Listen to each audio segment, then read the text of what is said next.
It's Black Nation Nigeria. My name is Anthony Momodi. Welcome to today's episode that promises to reveal some very deep happenings in the political space in Nigeria as we look at very trending stories. Today, my guest didn't show up, but we had to get the very best we can, and I've been joined with my I would say, anchor on the program in the person of Michael Edigan. Okay, yes, I wanted him to do the honors, do us the honors. Because we are doing this together. Yeah, so we'll be hosting the program today, this particular episode, so that we can together look at the trending stories. We'll be looking at very interesting issues from the National Assembly to the different parastatals and ministries in terms of also looking at this, the security sector of Nigeria, and so that we can give you a balanced idea of all the things that are playing out. We'll be looking at stories that concerns one lawmaker, his name Akin Rotimi, who was shedding tears as regards the killing of the Ekiti monarchs. And the big question Nigerians are asking, why is he shedding tears because the killings of the monarchs in Ekiti? Why Nigerians, lot of Nigerians have been killed in the past? Why didn't he share those tears? So the tears has a question mark on it. We have been having several tears. We have been having several people cried at the National Assembly. So it's only is it not very disturbing that he had to cry because of the fact that he's from that axis, the monarchs were killed, but Nigerians have been killed, several. But we didn't see him cry for those Nigerians. Is that crime won't even solve the problem. We elected you to for you guys to be at the National Assembly, to strengthen our laws, for you to be checkmating what is happening in the country. Look at what the service chiefs are doing. Several times they have sent invitations to them, that they are sending their juniors. They are not appearing themselves to answer the tough questions that the National Assembly may have to ask them. So it's worrisome because you standing over the National Assembly, the floor of the National Assembly, just to shed tears is not the solution to the many problems of insecurities that we're having. So I really feel that the member wasn't taking the right direction. I understand he was raising a motion of urgent importance at the floor before that, but the National Assembly needs to sit up this. They have to call the security chiefs to order because the situation is really, really disturbing. Nowhere is safe in the country. No, even the FCT that they are also sitting down, for their plenaries is not safe. So I wonder why sharing tears over what is happening in Ekiti State can just be the only issue that is that could be deliberated on the National Assembly. All right, so it gives you an idea what you've been expecting this evening as we look at all the big stories. We'll go for a very quick break. When we return, somewhere we'll be looking at other big stories, and I will be giving he has the task of breaking it down for you this evening as we get on the show, The Desk. Stay with us.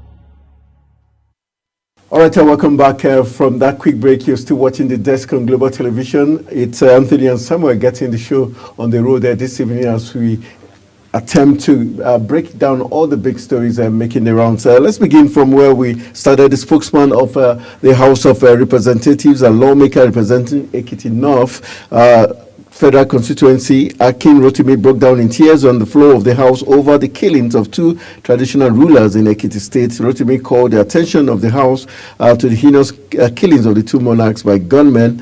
Looking at that story, we just talked about the fact that his tears would not bring back even the monarchs. But do we have to have killings get close to people in the National Assembly before they take this the situation very serious? And also looking at the fact that the service chiefs, do you think they've lost ideas on how to solve the issues of insecurity bedeviling the country. Yeah, it is sad because even the president is also not, living to expectation. He's a man that told Nigerians that he will hit the ground running from day one. And of course, even the service chiefs that he appointed, that's the same promise that they made to Nigerians. So we thought, that the new service chiefs, after sacking the old ones, that the new ones are coming with new ideas, new strategy. Of course, with the energy that you guys have been brought to the table. So, but they're out of ideas. The last interface the National Assembly had with the service chiefs, the Chief of Defense Staff, Christopher Musa, did tell us that one of the issues is poor governance that has led to the insecurity in the country. And he also mentioned the fact that some members of the prison wards, the correctional services, they collide with this terrorists to commit crimes outside the prisons. Looking at the fact that, at least remember during the time of Burutai, we had at a point we had some bit of respite, but it looks like things are getting worse by the day. Can we say it's time for these service chiefs to leave? Are you even aware that it seems civilians now get more information, some sensitive information about security than even the military? So you agree with me that our personnel are not well empowered? I'll agree with them. I agree with some people that are making those reactions. They are not well empowered because if you look at the fact that a policeman, what a policeman is earning. So yesterday, the vice president inaugurated a committee to look at the minimum wage. Okay. And of course, this must be considered with immediate effect because if these guys are not well taken care of, if their welfare is not being prioritized, you will have them compromised at every point. I've seen at the security checkpoints where our security personnel are compromising. Prior to this time, the army was meant, not to compromise. But if you have to have anything to do with them right now, and you have the money to give them to sort your way out, they are being compromised. So at this point, we need to make sure that our security personnel are well empowered, so that they can tackle the issues of insecurity that we are having, because they are not really doing their job, and it's sickening. All right, let's move to the next talking point, talking about the Senate summoning the service chiefs. That's our next talking point. Godswill Akpabio, the Senate president, has said they're going to interface with the service chiefs. Then after their discussions with the service, they're going to meet with the president as a way to discuss whatever findings they have with the service chiefs. They now come out with a lasting solution. Should this be the last chance we give to the service chiefs? And do you think there's something the Assembly is going to get from the service chiefs that the president couldn't get from them? As I said, the issues, they know the solutions to our problem. They are leaders. That the service chiefs or all the service chiefs, the National Assembly, and the presidency. They know what to do. You are the chief commander of the armed forces. All the powers in your hands, at the beck and call of the president. So why are you not using your powers? So do you think they're not using their powers? Exactly. They're having some limitations. I don't know if there are some people in government that are more powerful than the presidency. I don't know if there are people in government that are more powerful than the members of the National Assembly or even the security chiefs. But if the security architecture of the country is not well manned by you, why then are you the president?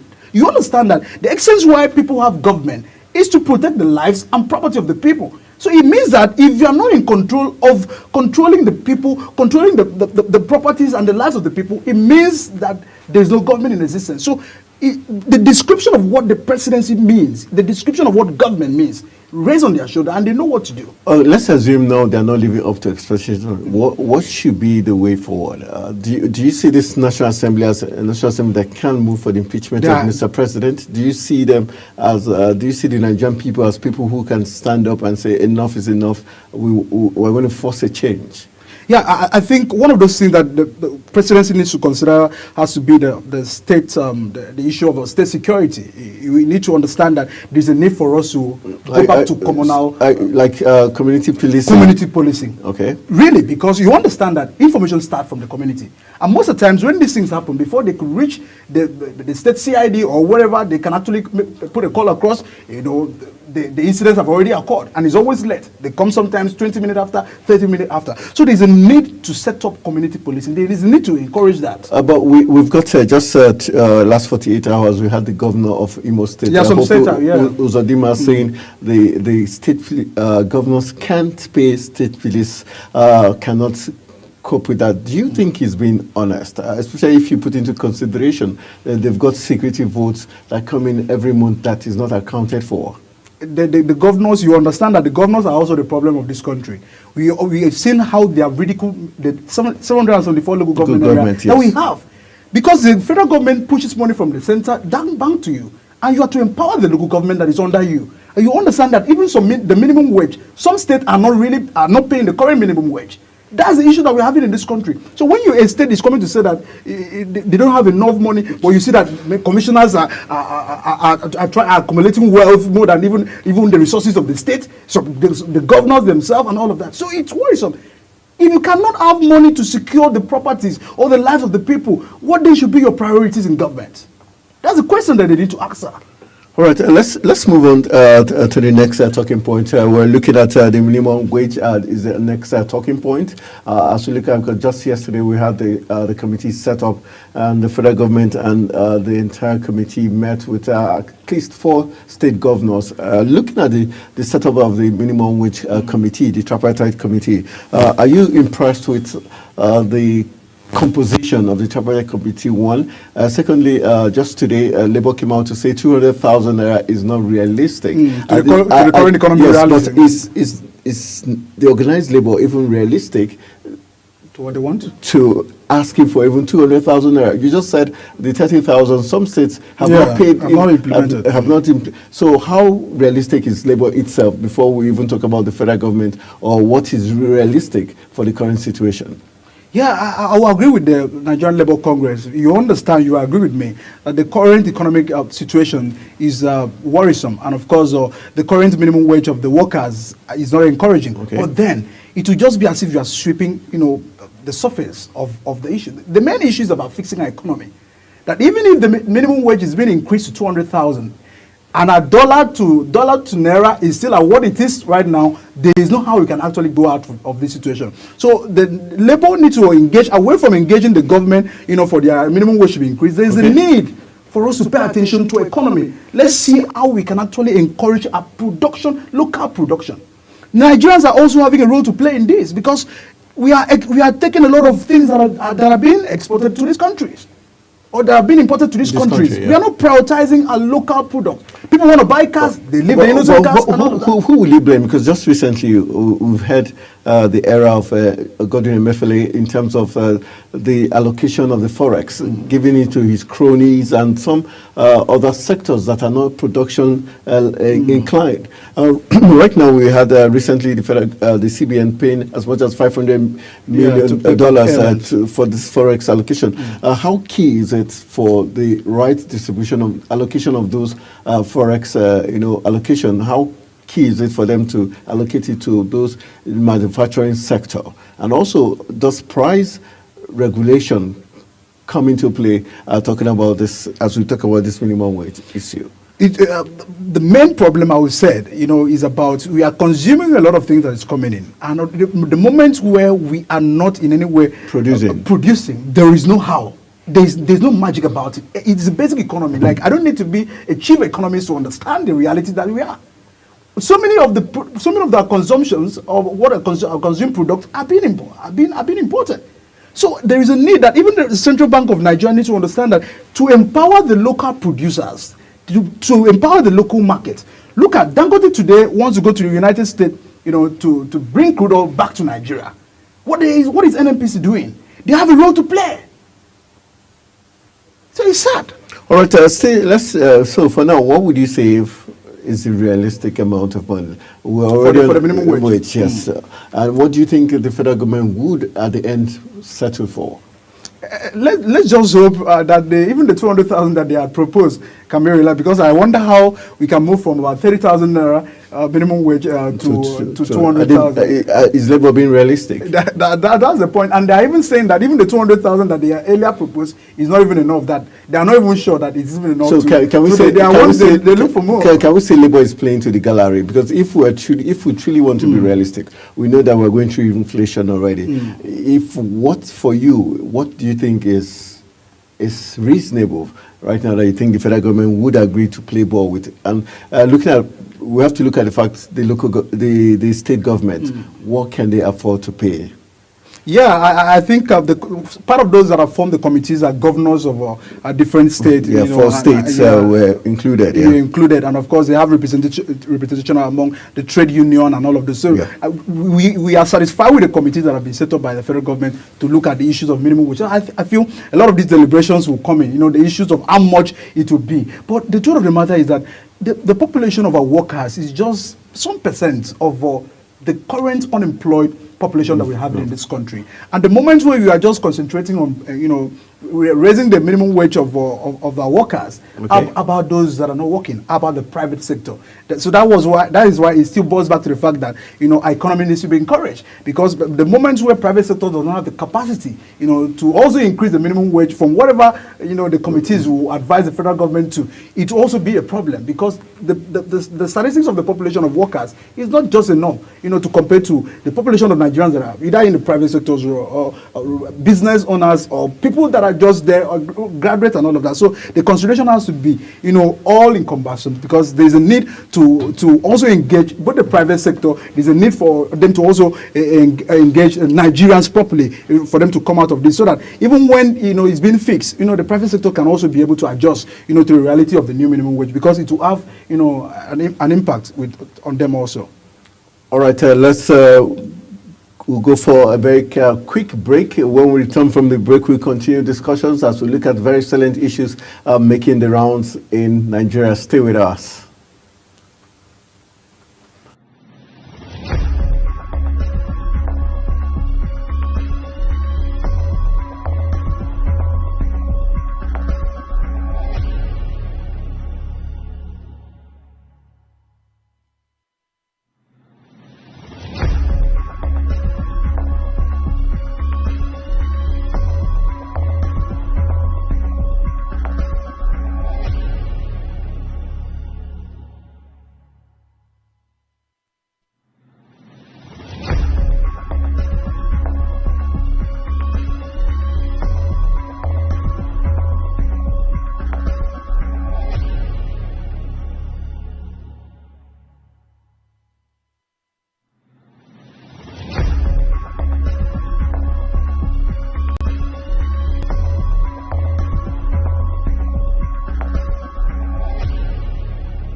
All right, welcome back. You're still watching The Desk on Global Television. And while we went on a quick break, we had a switch, like they do in football. Substitution is the name of the game. And we had Samuel also exit so that he gets set for other big talk that will be coming your way by 6. And we've got the man in the middle of the pack who looking more like a senator, and he has to pay the price somewhere along the line. We've got Stephen Francozo, a legislative aide, a writer, an MC, and everything in between. Stephen, nice to see you. Now I know why you came late. I'm pleased to be here. Thank you so much for having me. All right, let's look at the big stories. Yes, Samuel had done some great work in terms of doing analysis of some of the big stories we looked at, but one of them being one of the spokesman for the House of Representatives and the lawmaker representing Ekiti North in the person of Rotimi, Akin Rotimi, broke down in tears on the floor of the House over the killings of 2 Ekiti monarchs. And the big question Nigerians were asking is, why is he crying? Is it because he's from his place? We've got loads of Nigerians being killed on a daily basis. They've never shown that kind of empathy. And so is that selective way of showing empathy? And, you know, is this what we always talk about, our leaders not showing empathy until he gets to hit someone? You remember I said something like this last time when I was in the studio, that you know, the fact that it happens, you shouldn't wait. The government or anybody shouldn't wait, or Nigerians generally shouldn't wait until it happens to us before we believe that before we accept the fact that there is trouble, or try to do something. So this is a pointer to it. I mentioned it earlier that insecurity is such a hydra-headed monster that you do not think that this area is safe now, and then because this area is safe now, the next area would be safe too, especially when you're talking about a country. This is one country, you know, Nigeria. If it's happening in the north, the people in the east should not be rejoicing that, oh, thank God it's there. If it's happening in the east, people in the north shouldn't be rejoicing, oh, thank God it's in the, and then vice, you know, and so on. So it's here today. It might be there tomorrow. So first, I must have to sympathize with the people of Ekiti State. You know, the young man there, no one should blame him. And in as much as whoever that is commenting, you know, saying, why is he crying? Have their own, reason, you know, criticizing the government and all that. That you know, their reason is it's been happening in other places. What did you do when it has happened to you? Yeah, in as much as I see that as a call to action. Let it never at all be mistaken for or be taken for mockery, because even at this point, even the same person who are saying, is it now that you're waking up or something? Your area is not safe still. I mean, the issue of insecurity at this point, if we leave the substance and pursue shadow, which is those comments. But should there be state of emergency right now? Should the federal government, because this takes me to the next talking point, Atiku and the presidency. Atiku saying the president should step aside since he cannot deal with the insecurity. And the presidency saying he's reckless. Is he truly reckless, or he's stating the obvious? At that level, they are playing politics. What do you expect? That's the position. But no, but in true terms, is he saying the truth? In true terms, he is saying the truth. Oh yes, it is glaring. As a matter of fact, if I tell you he's not saying the truth, as in terms of condemning what is happening, that will also be political on my own side. Yes, he is saying the truth. He is speaking the mind of, even though no matter whatever becomes his undertone, the truth is what he is saying is the truth. Because people are dying. I read a report yesterday between when President Tinubu entered Kenya, we've had 2,000 something persons killed and a certain number, 1,000 something kidnapped, and all that. So that's quite alarming. Okay, that's quite alarming. But about declaring a state of emergency On the security situation on in the Nigeria, yeah. shouldn't we be doing that right now? What we should actually we should actually first think about what is the cause of this insecurity. Okay, because we should actually talk about what is realistic. Security is quite a dicey topic. If you declare state of emergency on insecurity Yes. in Nigeria, that itself is insecurity. It will amount to insecurity too. Because But that's what we're facing already. What difference does it make? yeah, the difference it makes is that at least it will be a clearly defined anarchy, invitation of all sort of, uncultured behavior, attitude, and all that. So I do not think declaring state of emergency on insecurity is a wise decision to make.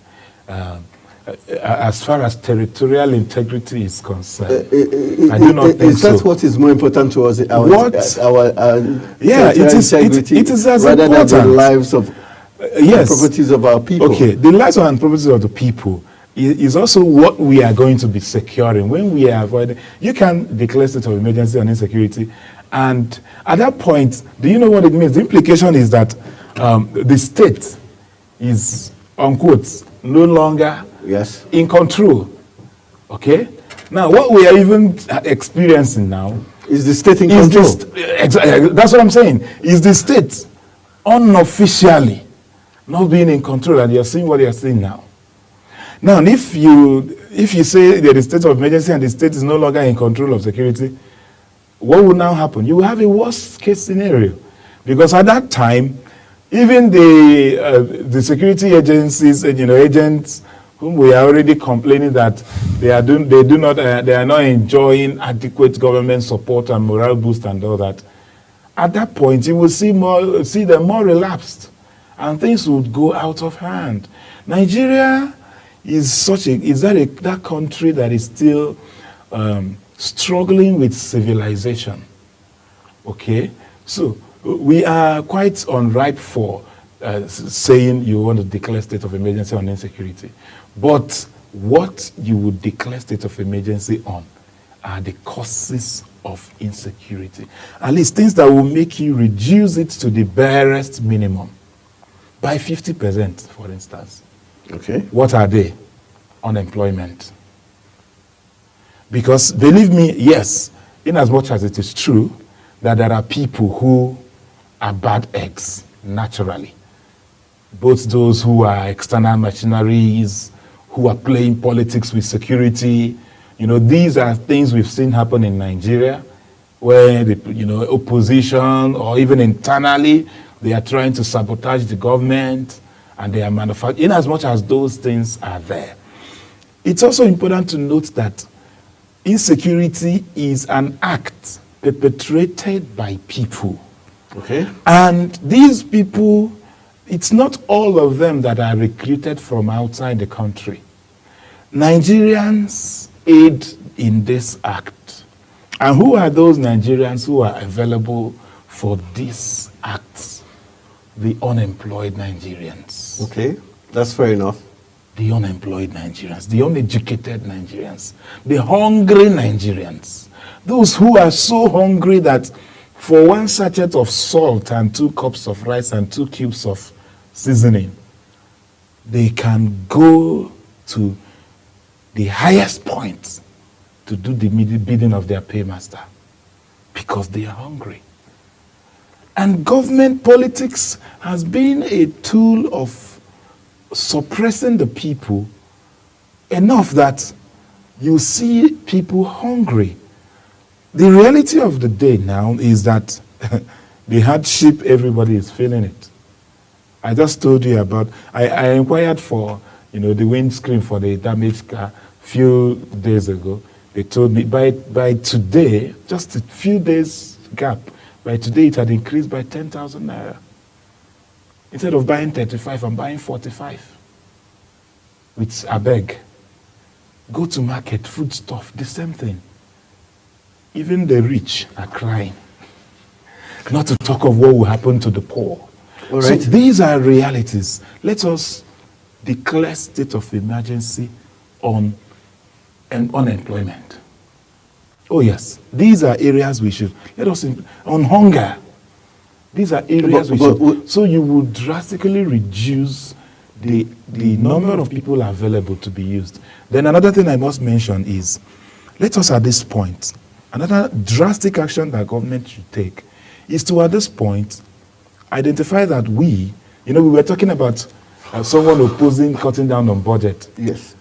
That's the presidency saying, this is not the right time down on to. budget. Exactly. So that person is not aware of the reality. Let them go into the street. Because when people are in government, they are quite enjoying the whole affluence and all that, and they're not able to connect with the reality in the street. So another thing I must also encourage the government to do, just before you give your question, is to understand first that things are hard for Nigerians at this point. Now, encourage the little, businesses that people are doing. The SMEs, yes. The SMEs. Little Now, this is not a time to say, let me use Abuja for instance. I've been looking for an opportunity to say this. Thank God for this privilege. I bleed when I see the Joint Task Force comprising of VIO, police, yes. civil defense, and all Trying that, to muscle people, chasing after people on the streets. bike, Okada riders, people, then of course the environmental, chasing after people selling bole on the road, roasting corn, selling pure water in the name of we want to sanitize the environment. Beautiful, fantastic. It's so nice. Okay? But you see, you do not start growing from the top. You grow from ground and then you go up. And then the excuse is we don't want to, it's miscreant, it defaces the city, visitors who would come, they will think we are, a dirty people or something. No, I don't want to live fake. If I am shining, then it has to reflect within me truly that this is my true situation, so that even my helper self will not run away when they see. So, you do not want to package the country beyond the level. Falsely. False impression. Exactly. Before whoever you think is if it's the American, after all, they already have sad story about Africa and all that. Now, in as much as the way to correct that impression is not by faking it, it's by making it realistically happen. Just like you had in Singapore. They did not start out. I'm not sure they started by chasing people from the street, people who are earning a living. I don't think that was how they did it. It is an integral work. You are taking the means of livelihood from that person. What else are you giving him? All right, Because when you do that, what have you done? You have taken the employment that he has. The Okada man, for instance, the Okada boys, you take their bike from them, and they have nothing else doing. What is the next thing they will do? They will go into crime expressly. All right, let's move on quickly for the want of time. Senate summons security chiefs again. They say they want to interface with the security chiefs before they meet the president and now decide a lasting solution. Is this the last chance for security chiefs to prove they've got the solution? Or should we be thinking of kicking them out if this time around it doesn't work, they don't give us a practical solution? Because they've met the president, they've met Wike, they've met the House of Reps so many times, and now we're losing steam. In all honesty, I told you before, if you like, sack the security chiefs and bring other ones. I'm not a prophet of doom or a naysayer, and I am not saying that if you sack these ones and bring, they won't work, yeah. But I'm not speaking from the angle of someone who, who actually encountered the street, who understand the little. I said here in the other day that security is everybody's business, and that includes both the prevention and the now prosecution might not be our business, but okay, prevention. Prevention is everybody's business. There's this saying that when all men become righteous, the pastors will become jobless. I want you to apply it to the security situation in this country. Okay.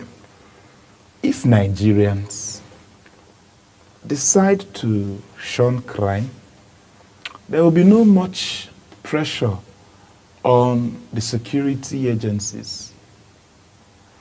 And if Nigerians decide not to embrace, to shun crime, I tell you, it will just be a case of the hunter learning to shoot without missing and the bird learning to fly without perching. Yeah. That is what we have been experiencing. So it's not really a matter of, because I tell you, if Nigerians, unless Nigerians sincerely decide to shun crime by the possibility of fixing all the indices I mentioned, someone who has job, would I think of doing crime? Except those who are greedy, we would have those few. Yeah. Those few, yeah. Then you have a fewer thing to deal with. Right. Because, what exactly? Now, I say, I'm not a security expert, but this is me, reasoning from a layman point of view. It is almost impossible for the security agency to, I don't know what intelligent training they get, but what do I mean now? On my way to Gwarimpa at Life Camp Junction, you have a police checkpoint there, right? Okay. On the road. Okay, and they are doing stop and search. Unquote. Unquote. Okay. I tell you, if they decide to do stop and search for every vehicle that passes through that road, maybe before I get to my house, it will be 2 days after, because they possibly cannot do it. Now imagine that maybe by 9 p.m. today, God forbid, you hear something happened in Life Camp. The question on the lips of everybody would be, but there is checkpoints there now. Why didn't they see it? Excuse you. How? Are they using robots? How would they see it? Because the highest they would do is, you get there, wind down, officer, you greet them, light, that's the highest, and then you do. If you have explosives down in your boot or under your carpet, they won't know. So let us reduce burden on, I'm not exonerating them from their responsibilities, but I am just speaking from a layman point of view who understands that it is easier for us to decide to shun crime than to just continue to heap blames upon security agencies. All right. Let's move into Edo Polls Avenue. The next talking point, because of want of time, we'll go to Edo Polls Avenue to elect leaders or revenue drive. Is the talking point. Edo Polls is the kicker there. Avenue to elect leaders or revenue drive. We've been looking at that issue where APC said they raised as much as 650 million naira from sales of forms. Do you think these political parties, like we saw even during the presidential elections, where a huge amount of money was paid to, buy forms, do you think parties are making more money from this process rather than actually scrutinizing these aspirants in order to get the right leaders for the citizens of Nigeria? What do you... You see, Nigeria, we've got a long way to go, I tell you. And it's annoying. Yes, it's very annoying. Okay. Because you do not cultivate yam and hope to harvest beans or to harvest cassava. What you sow is what you reap. We have so much politicized everything in this country that at the end of the day, you have no one to blame. Check the process of leadership recruitment. And if the one who has become a leader today should tell you his own side of the story, you will be tempted to even sympathize with him. See the leadership recruitment process. Someone who borrowed 100 millions of naira to buy a form which he doesn't have. He borrowed it from his friends. People came together, contributed money to put him there. That is just for formal, not campaign money, not the money to buy vehicles and all that, and the ones they share to people. Unfortunately, Nigerians still do the whole vote buying and vote selling thing, which has made people believe that Nigerians have actually been getting the leaders they deserve and not the leaders they desire, because the desire is compromised. So when you have this, who do you blame? But then it is something we just have to continue. For the we parties, have to continue. Now, parties can't should we help blame us. the parties? I blame them. Because that's it. They politicize everything. I blame the political parties. And that's when you do not have patriotism at the back end of your agenda. So political parties should begin to know that. See, it's unfortunate. No, when they sell this form like that, and then people get into power, they feel that the only persons they need to satisfy are the people who contributed, and of course members of the political party. And that leaves us to ask genuinely, where is patriotism in all this? Like I said before, these things that are biting everybody, some persons are rejoicing over it because it's favoring them. I've heard someone say, the dollar should please keep rising, that he is earning in dollars. It's not about you. It's about the next person who is even a danger to you. That should be the motivation here. All right, let's quickly, time not our friend today, but we have to run as much as we can. Let's look at the next police recruitment is the kicker for the next one. Nigeria in need of mentally sound force. That's what Arase says. The former IGP of police says we need mentally sound police officers. That recruitment as to the psychosocial mental state of police officers should be checked before they are recruited. Is this not sad? A sad commentary that is at this time those things are being looked into. So it means we have been recruiting for years without checking the psychosocial mental state of our persons who we recruit into the force. More so, we should also ensure that the mental state of those who are doing the job. No, in as much as we check their mental state before they get into the force, we should also ensure that their mental health is not altered while at the work. Do you understand? In as much as, yes, of course, I agree with him. Police has to do. But is that not an indictment on the Nigerian police force? The fact that he's raising that very critical factor in recruitment process. It's a pointer to an observation that have been made by a lot of people, in the past. The force. I do not know at which point it happens. Whether it is at the point of recruitment that the psychological state of officers are not checked, or that the conditions within the force alter their psychological state, I do not know. Their mental state, I do not know. But I want to add to what he is saying. It's a fantastic observation because, you see, police play critical role in this country.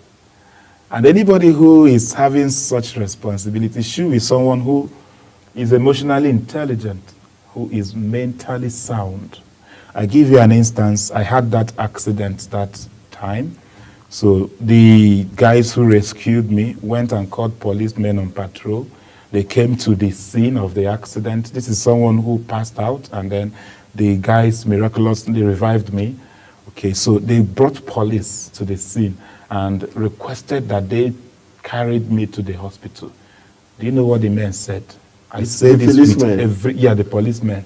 The policemen said they are not in charge of rescuing accident victims. And they went, they drove off. It only took the boys to go get keke and carried me and took me to the hospital. So I do not know at which point they miss it out. Because this is pure lack of empathy. True. Pure lack of empathy. And any mentally sound person who Shouldn't be. emotionally intelligent person, first sign of it is empathy.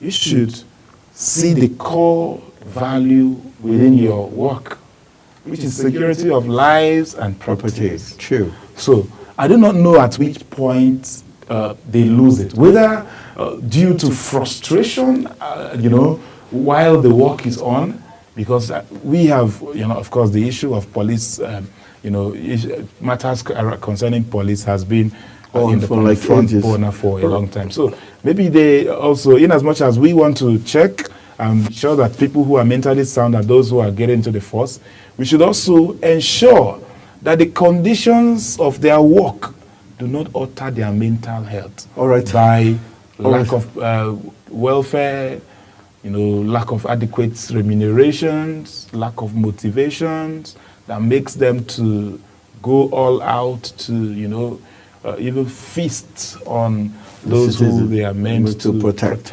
All right, we've got just 5 minutes. Let's quickly wrap it up, talking some other interesting. Financial impropriety is the kicker. Reps query customs over non-submission of 3 years audited financial statements. That's the talking point there. Let's look at reps for 3 years. We're talking about, I think, 2016, 2017, 2018, 20. How sad is this? And shouldn't we be holding the Attorney General of the Federation responsible for keeping quiet this long, taking just the new Attorney General to, discover this out? 3 years in a row. Nigeria. Sometimes we get tired of talking about things that happen in this country. This is why I tell you, everything is politicized. That you just ask yourself, is this really a country? Nigeria is the only country I know, maybe because I am a Nigerian and I've been here all my life, that has strong men all the time and not very weak institutions. Yeah, true. If you are indicting the Attorney General, you're also indicting the reps, the committee in the Ninth Assembly. That's the Auditor General now. Yes, but the Auditor General, I beg you. Yeah. You're going to also call. What about the Ninth Assembly, the House on Customs in the Ninth Assembly? For not figuring that out. Why weren't they able to unravel this during their oversight? And it is very possible someone has seen it and swept it under the carpet, and they are benefiting from it. And then it is just now. So we just keep having this issue over and over and over and over again, and we keep having leakages upon leakages going into private purses while we, the people, are suffering. All right.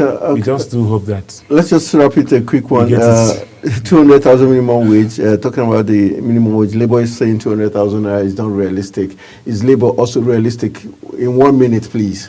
Time not our friend. 1 minute. Okay. Is Labour being realistic? Saying even 200,000 is not realistic at this point in time. Yes. Okay. When you want to make a bargain, you start from up, I beg you, to down. So that might be a way of telling the government that, okay, when you are negotiating, when you are negotiating, you stylishly communicate what your mind is on, but let us, in as much as for some that might be realistic or not, that might be enough or not, but at least let us even have that. If we have 200,000 minimum wage, it is realistic. It is doable, brother. It is doable. Nigeria is a rich country. Do you think the government will be able to do it? The state government. I just wish they would have the political will to do it. All right. It is very possible. All right, that's how we're going to call it a wrap on today's edition of the program. The Desk. I want to say a big thank you to Stephen Frank Ozo for joining me in the studio despite running against time, and also not forgetting Samuel colleague who also helped out in the first 25 minutes of the program.